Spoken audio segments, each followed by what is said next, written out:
Hello dear student, regal career hub education online YouTube channel पर आपका हार्दिक स्वागत है।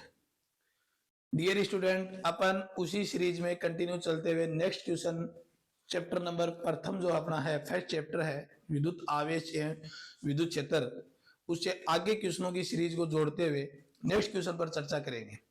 Fill in the blank objective type के question इस चैप्टर से अपन ने कर ली थी चर्चा।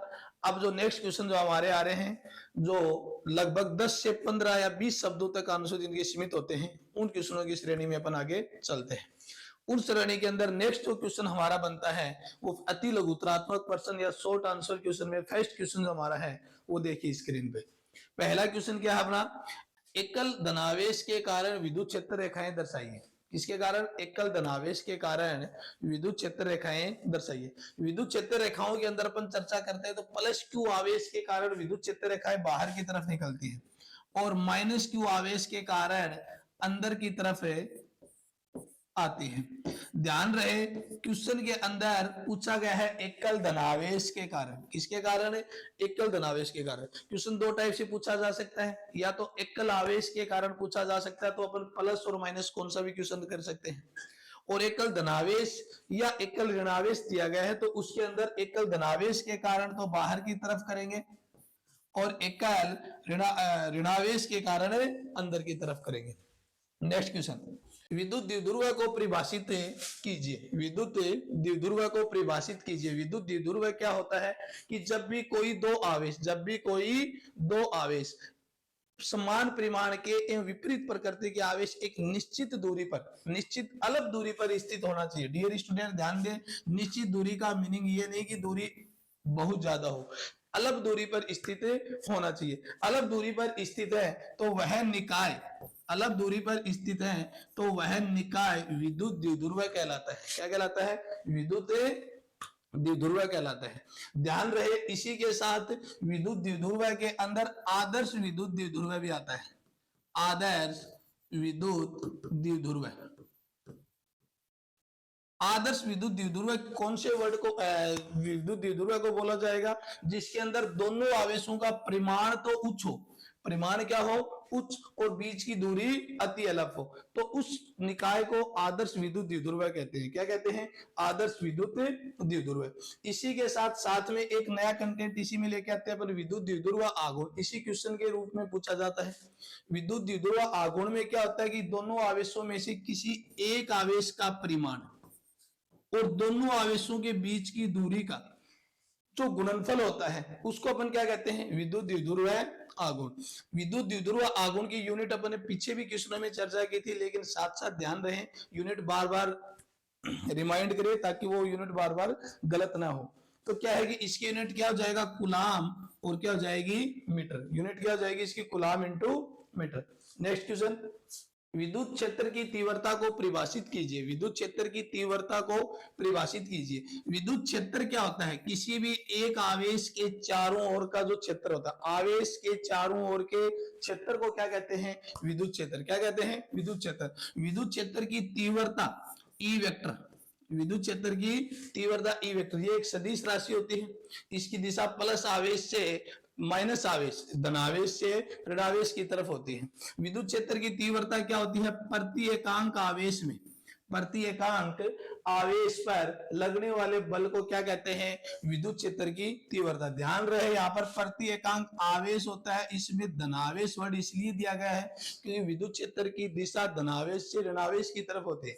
यदि ऋणावेश भी है तो उसकी ऋणावेश है तो उसकी वजह से भी विद्युत क्षेत्र तो क्लियर उत्पन्न होता है, लेकिन उसकी दिशा अंदर की तरफ हो जाएगी, इनवर्ड हो जाएगी। धनावेश के कारण आउटवर्ड होती है। नेक्स्ट क्वेश्चन, साथ में इसकी यूनिट की चर्चा कर लेते हैं। बल जो होता है इसकी यूनिट होती है न्यूटन पर कूलाम, या बेटा इसकी अपन पीछे डियर स्टूडेंट पीछे अपने चर्चा की थी, वोल्ट इनटू में क्या होता है? मीटर। इसकी विमा पे भी ध्यान रहे, बल की विमा m1 L1 T-2, आवेश की विमा A1 T1, तो विमा क्या हो जाएगी? m1 L1 T ऊपर जाएगा T-3 और A-1। दिशा है वो ध्यान रहे धनावेश से दूर की ओर व ऋणावेश से पास की ओर, मतलब प्लस से तो निकलती है और ऋणावेश के अंदर इंटर होती है। प्लस से आउटवर्ड और माइनस से इनवर्ड होते हैं।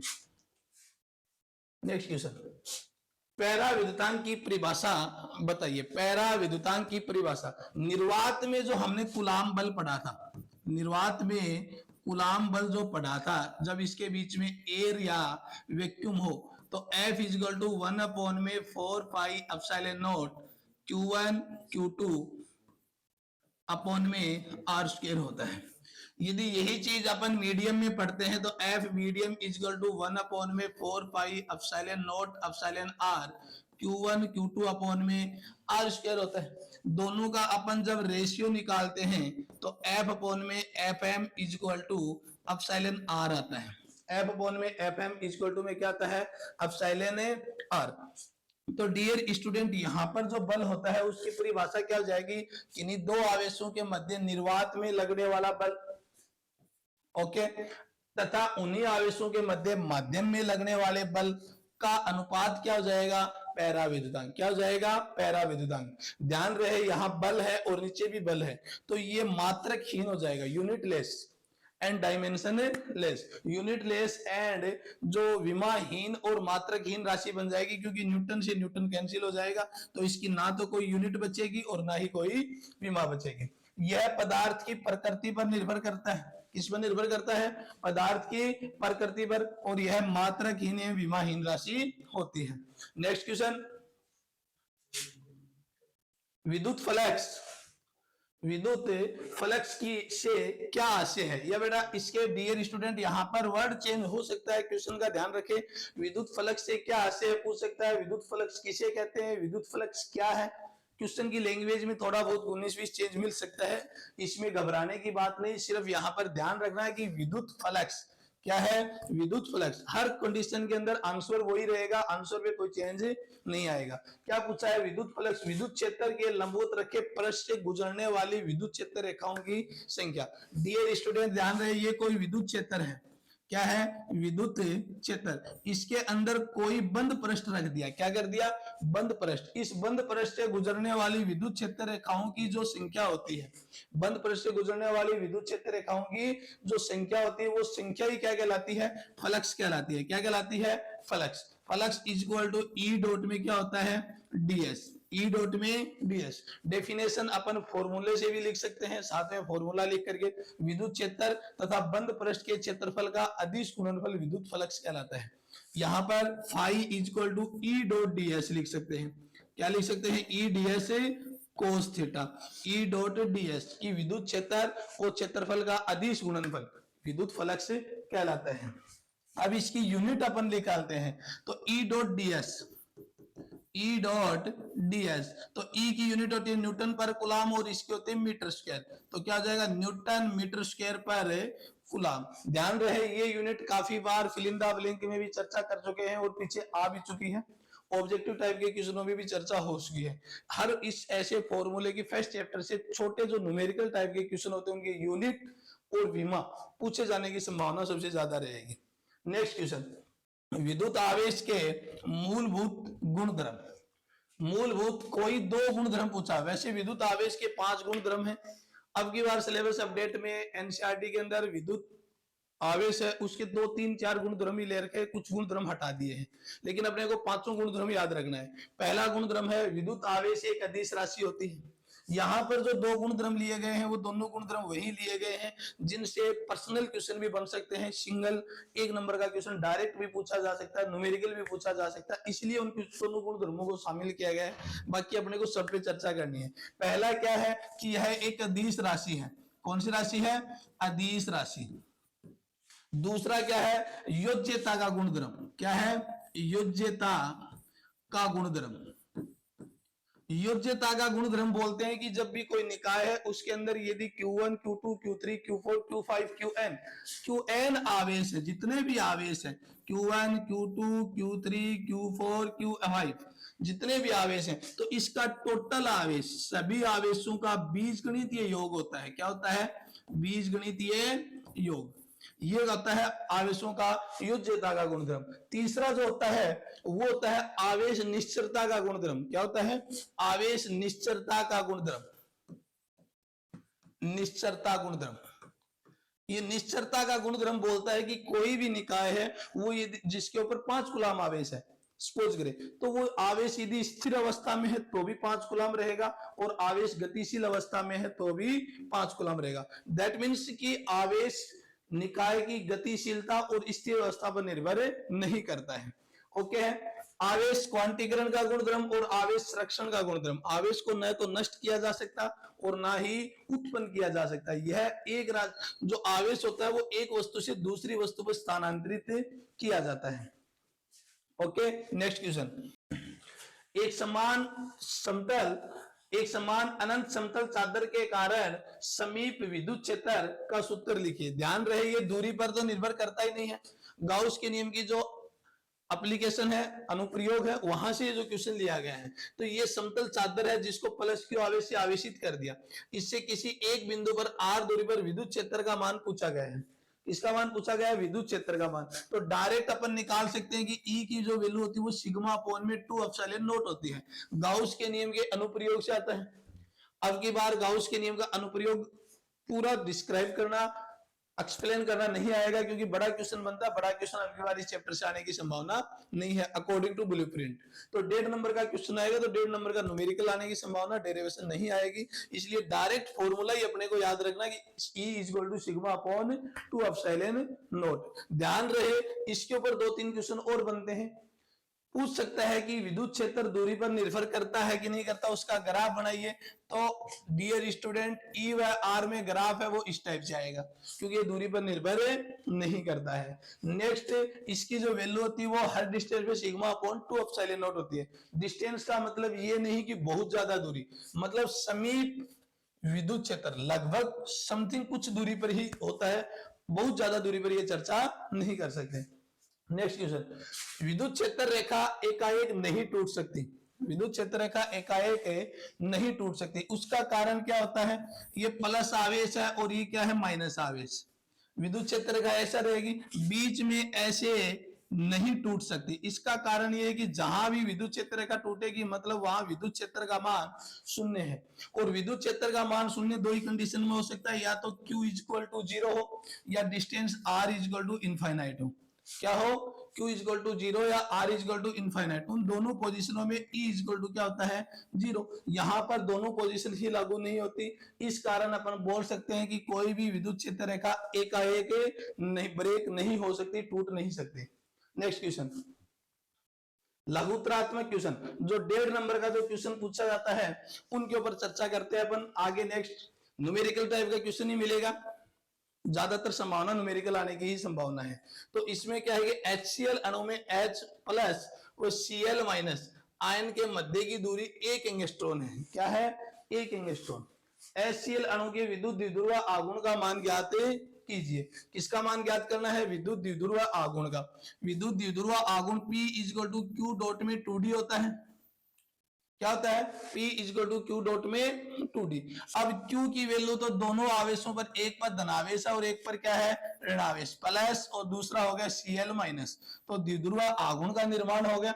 इनके बीच की जो डिस्टेंस है वो 1 एंगस्ट्रॉन हो गई। कितनी हो गई? 1 angstrom. Angstrom equal to 1 angstrom equal to 10 की पावर माइनस 10 मीटर होता है।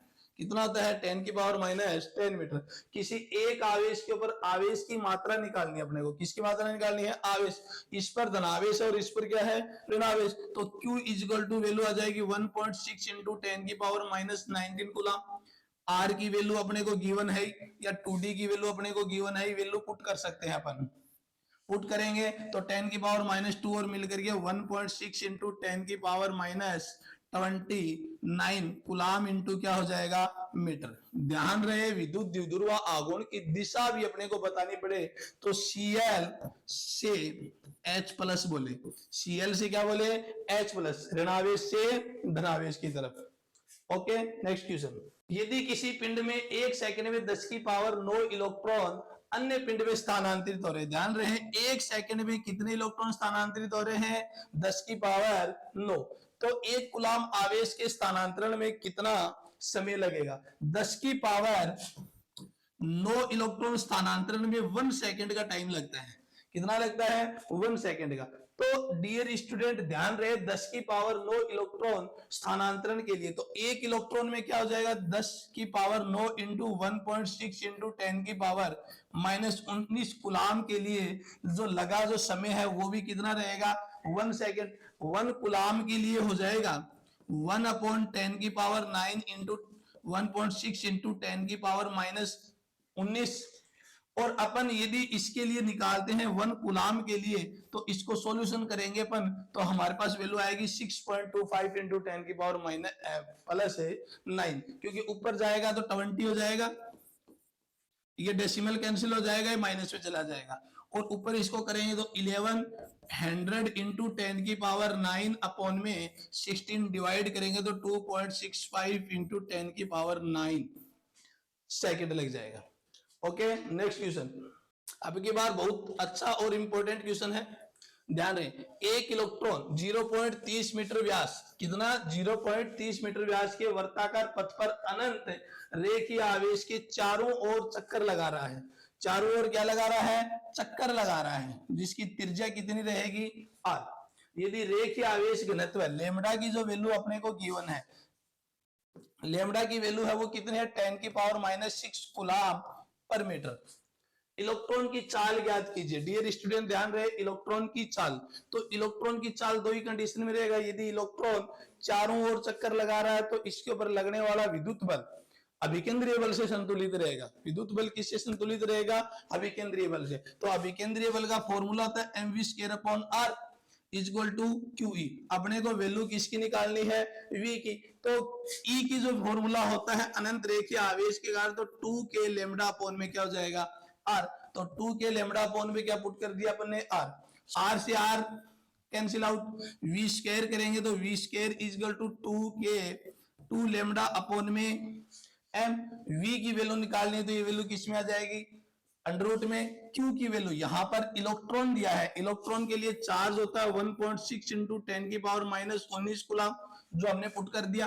फिर K की वैल्यू 9 इंटू 10 की पावर 9, 2 की जगह 2 और लेमडा की जगह 10 की पावर -6 अपॉन R। ध्यान रहे यहाँ पर जो रेडियस जो अपने को गिवन है वो 0.30 मीटर व्यास में है। किसमें है, 0.30 मीटर व्यास में है। तो यहाँ पर जो अपन ने इलेक्ट्रॉन का जो मास है वो कितना गिवन है 9 इंटू 10 की पावर -31 kg। और ये वैल्यू पुट करके सोल्व करके अपन आंसर निकाल सकते हैं 4 इंटू 1.44 10 की पावर 7 मीटर पर सेकेंड। नेक्स्ट क्वेश्चन, दिए गए चित्र में पृष्ठ से निर्गत विद्युत फ्लक्स का मान ज्ञात कीजिए। किसका मान, विद्युत फ्लक्स का मान। डियर स्टूडेंट अब की बार गाउस लॉ की एप्लीकेशन ना आकर के गाउस लॉ से न्यूमेरिकल क्वेश्चन आने की संभावना ज्यादा है। गाउस लॉ होता है phi equal to summation q upon epsilon not. phi equal to summation q upon epsilon not. Summation q इस निकाय का कुल आवेश, आवेश योज्यता का गुणधर्म लागू करें। कुल आवेश अपन यहाँ पर निकालेंगे तो 2 micro coulomb plus 1 micro coulomb, तो टोटल हो जाएगा 3 माइक्रो कूलाम। क्या हो जाएगा 3 माइक्रो कूलाम। तो यहाँ पर summation 3 micro coulomb value put करो और 4 pi epsilon not value put करो, 4 पाई से 4 पाई कैंसिल आउट और आंसर आ जाएगा हमारा given screen. Okay dear student, मिलते हैं इसी प्रकार नेक्स्ट वीडियो के साथ।